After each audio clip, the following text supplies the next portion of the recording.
കമൽ വിവരങ്ങളുമായി വയനാട്ടിൽ നിന്ന് നമ്മളോടൊപ്പം ചേരുന്നുണ്ട്. കമൽ, പൊതുപണിമുടക്ക് വയനാടിനെ എങ്ങനെയാണ് ബാധിച്ചിരിക്കുന്നത്? സ്വകാര്യ വാഹനങ്ങൾ നിരത്തിൽ കാണുന്നുണ്ട്, മറ്റ് കടകൾ, വ്യാപാര സ്ഥാപനങ്ങൾ, KSRTCയുടെ സർവീസ് തുടങ്ങിയവ എങ്ങനെയാണ്?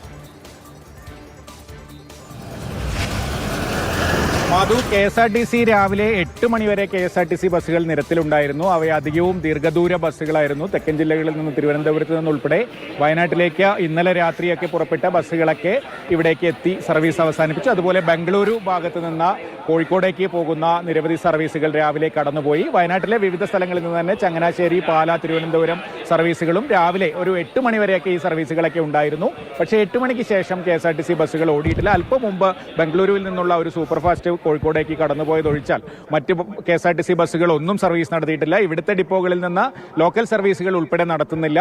സ്വകാര്യ ബസ്സുകളും ഓടുന്നില്ല. അതോടെ തന്നെ ജനജീവിതം സ്തംഭിച്ച നിലയിലാണ്. KSRTCയും സ്വകാര്യ ബസ്സുകളും നിരത്തിലില്ല. ഓട്ടോറിക്ഷകളും ടാക്സി വാഹനങ്ങളും ഇല്ല. സ്വകാര്യ വാഹനങ്ങൾ ആരും തടയുന്നില്ല, യഥേഷ്ടം കടന്നു പോകുന്നുണ്ട്. അത്തരത്തിൽ ആശുപത്രിയിലും മറ്റും ജോലിക്ക് പോകുന്ന ആളുകൾ, ഡോക്ടർമാരൊക്കെ കടന്നു പോകുന്നുണ്ട്. പക്ഷേ സർക്കാർ ഓഫീസുകളിൽ ഹാജർനില വളരെ കുറവാണ്. കടകമ്പോളങ്ങൾ പൂർണ്ണമായും അടഞ്ഞുകിടക്കുകയാണ്. മെഡിക്കൽ ഷോപ്പുകൾ മാത്രമാണ് തുറന്നു പ്രവർത്തിക്കുന്നത്. മാധു, കമലാണ് വിവരങ്ങൾ നൽകിയത്. വയനാട്ടിൽ നിന്ന് സമ്പൂർണ്ണമാണ് അവിടെയും പൊതുപണിമുടക്ക്.